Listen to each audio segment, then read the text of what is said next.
Good evening, YouTube. It's me, always George Page, aka the Emperor of WMA Talk, coming to you live on YouTube. Now, folks, I know it's been a while since I talked about anything going around in WMA. You know what? Like I said, I'm not like my brother's Combo Breaking 99 and WMB Addict, my brother the Coach. I don't really do a lot of content as much as I do, but I do try to do as much as often as I can. Because, right now my channel is about women's bodybuilding. I do like to call attention to women in the sports of mixed martial arts. I've done interviews with many of these ladies. Well, not quite a few ladies. But the thing is that over the weekend there was a fight. I think it was a fight night 207. And on the fight card was a fight between Aspen, who I call her Five Head Lads, versus one of my favorite fighters, um, Sarah Muscle McMahon. And Aspen has came in overweight. What the hell? I mean, this was like I said a while back. I followed Sarah Man on Instagram, and she mentioned how she was supposed to have a fight a month ago, and then that fight was canceled because of issues with the fighter and she for the opponent. And I think this was fight she was supposed to fight Aspen Ladd, was rescheduled for whatever. So anyway, Ladd once again he came up overweight, and she fights in 135, where I'm thinking she might need to move up. I know she's young, she's still young, she's still developing. And this was just I think Sarah was really pissed off. She's a great character, great. She has great character, quality about her. And I think she was really disappointed because this was the second fight that she lost within a month. And it's just it's been a while since she fought fight when she fought Farrell Rosa, and that's been almost about 2 or 3 months ago. But you know what? Sarah Man always stays on weight, especially for a woman who's 40 years old who had 2 kids. And she has a great physique. I often say that maybe she's just thinking about going to, I won't say she's not a bodybuilder, but maybe CrossFit or something like that, physique just about.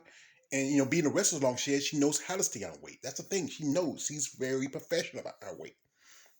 Aspen Ladd, I won't say the same about her. Aspen Ladd, she has issues with making weight, and this is funny about this girl. This is 4 times she missed weight in her career, the fourth time. And and she used to fight at 125 back in Invicta, and that's when she was much younger. So I think she was in her still about her early 20s. I know she's not in her late 20s, about 30. And I remember one of the famous stories was when she was supposed to fight Leslie Peacemaker Smith. It was like about 4 or 5 years ago. And she didn't miss weight. And she said it was her period, yada yada. And that was a nice fast fight for Leslie Smith because they signed out a contract. We all know why, because of her, Leslie White puts for a union for fighters. But the problem is she works out, she trains, but I think one problem is she needs to change her team. One thing is her boyfriend is her coach or something, whatever, and he shouldn't be. One thing is you shouldn't mix business with pleasure.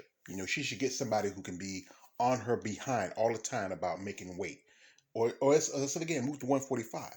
145 was open because Cyborg, she had issues because one thing was she had to come in at 140 and she nearly died trying to do that.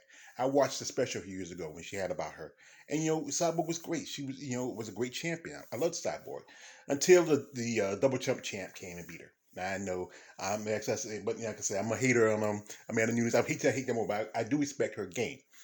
The fact that she never ever missed weight. And this is one person who you think would probably be having weight issues, and that is Felicia Spencer. But I don't think I ever heard in history during her career she ever missed weight. And she's a big girl. She's a natural 105er, or 145er. And after that, her last fight, she fought for the title, and then after that, she left. She quit after her last fight against Leah Letson, who was originally part of the group that was supposed to be fighting 145. And Leah, she had some issues, medical issues. She took some time off, but now she's trying to squeeze in 135, and she's fighting Chelsea Chandler, who is also 145, who just got picked up by the UFC. And she's, now they're both will be fighting at 135 the first of next month. And that's October, Saturday. And I think these girls are pure 145ers, not 135. They're trying to squeeze them. Usually it's trying to squeeze these girls. And it's killing them. Holly Holm, as you know, fought at 145 quite a few times. She fought for the title against Jermaine Duranime. And then she lost, and Jermaine became the champion.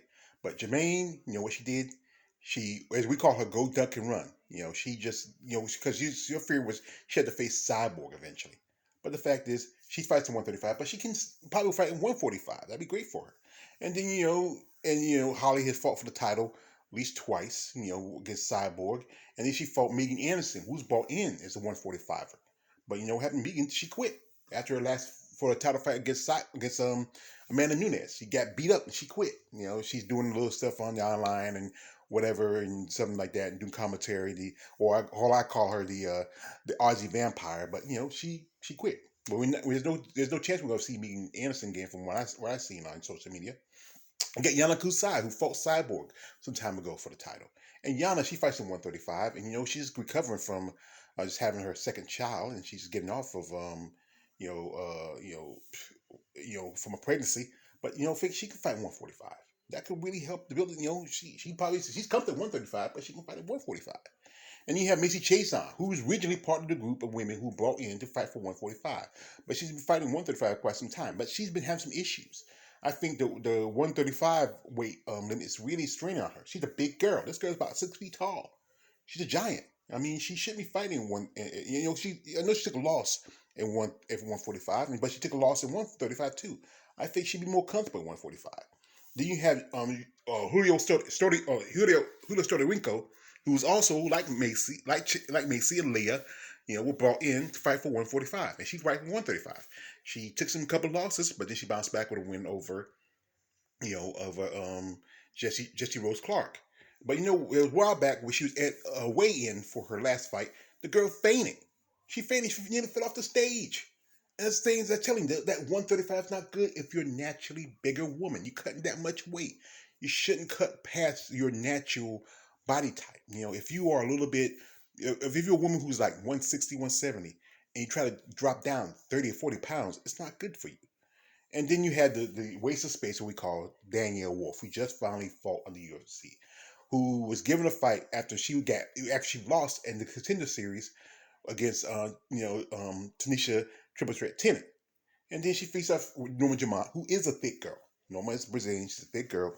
She's been fighting 145 for the past year or so. She fought 135 for a good bit, but I think she's comfortable at 145, and she beat the dog out of Danielle Wolf. I mean, Danielle Wolf was a waste of a contract. I mean, she should have, maybe do some amateur fighting for a little bit. And she's over 40. She's at 40, and I think it is pretty good because she's tall, a model type. You know, that's just you wasting talent. And then you have Ramona Pasquale, and Ramona, she just got signed after one fight at Invicta, which she fought a lady who I did interview back, Shamir Pasquale, and they gave her a contract. And now she's like, I think she's 0-2 now. She has been a couple of fights and she hadn't lost. And this fight she had to come in really close in weight. It was fighting at 150 because, it was hard for her to, both of them big, thick girls. You ever seen Shamir? She's thick. And then you have the hype job herself. The hype job, Kayla Harrison. And you know what? One point she would think about coming to UFC. But then she's dodging Cyborg. She's dodging Amanda Nunes. She thinks she's a goat. No, you're a nanny goat. Hype job. You're a nanny. Just because you fought a couple of get by a couple of not so decent fighters on losing streaks, or you did beat Caitlin Young, but still you bull rushed her, and the referee didn't give enough time for her to get herself together. But that's not gonna work when you get to. And she fought 145. She fought a girl at 145 at Invicta, was it about a year or so ago. So she can fight it. She can fight it, even though she fights a lightweight. She can fight at 145. But they got to find her some opponents to fight. If she ever will leave PFL for the UFC, it's a big pay cut I think for her. But hey, she still gets money from the back end. Then you have Akila Ahmed Hamed, and she fought Felicia Spencer about a few years back. And mostly with her, she's been fighting in a lot of grappling tournaments.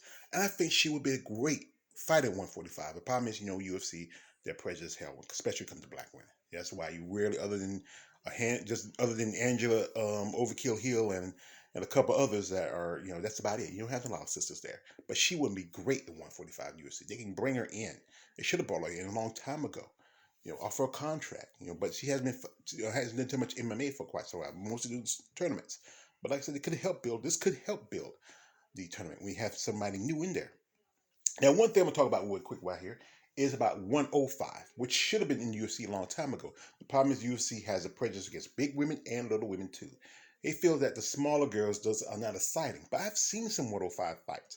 Now, Labome Labumke could be the champion, the crowned queen of 105. Now she done pretty good that weekend, that same weekend that Ladd was been fighting.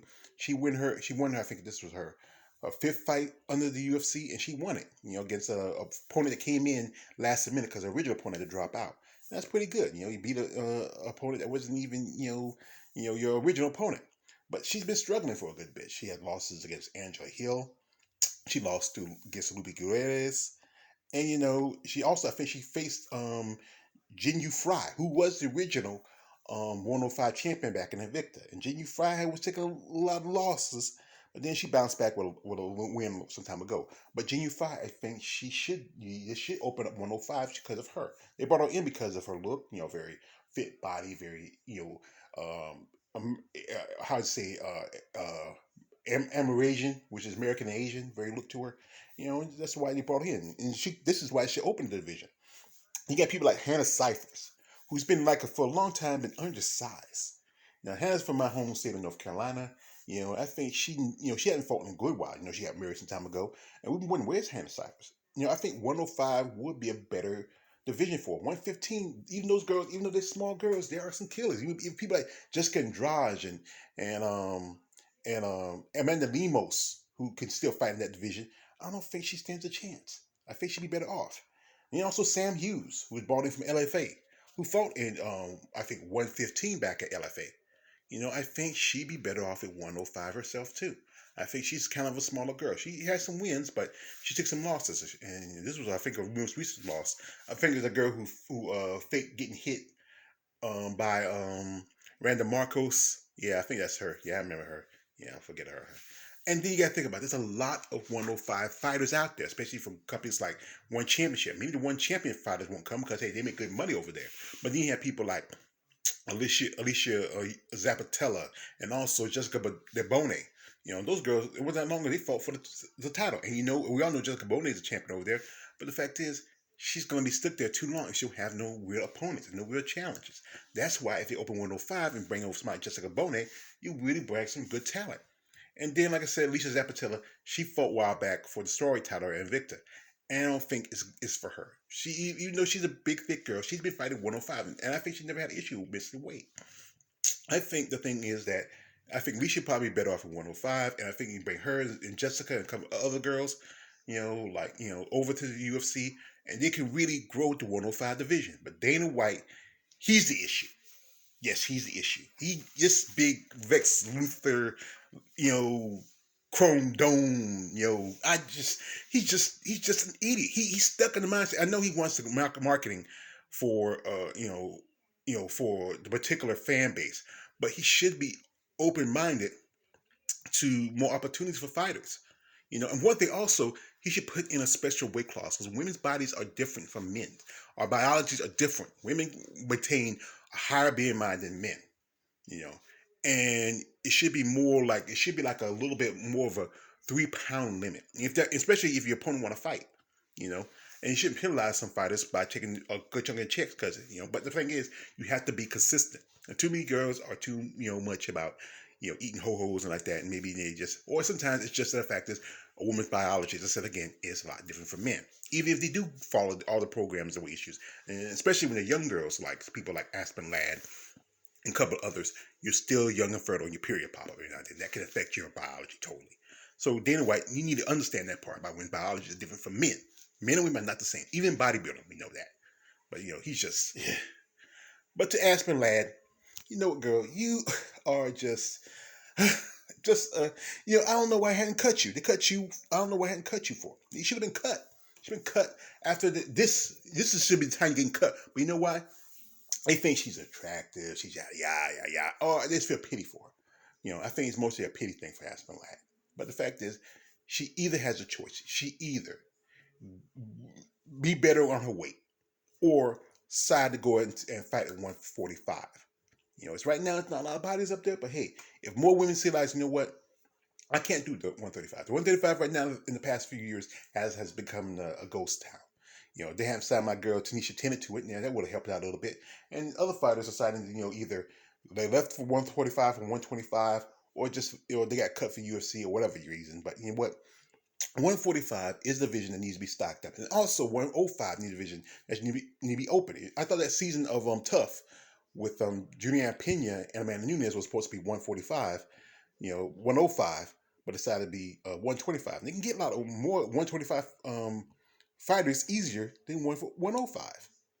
I mean, it just don't make no sense. But like I said, Aspen Fivehead Ladd, you need to get off the pot or get yourself straight. I mean, whatever you need to do, you got to do it. But like I said, it's just I really feel bad for certain man because this is an opportunity she can climb up under the ladder and maybe a couple more fights to get a title shot. But like I said, it is what it is. Sometimes there's not much else you can do about it. But like I said, the UFC needs to just stop being prejudiced against big girls and little girls. They all can fight. You can see 105 girls can bring some knockouts. 145 girls can get maybe a little more knockouts. 105 girls, they fight with passion. Yes, they put on a show. But like I said, there's not much you can do when you're dealing with people who don't really think like what we the fans want to see. Anyway, this is man always George Page, aka the Emperor of WWE Talk. Don't like, subscribe. I'm out.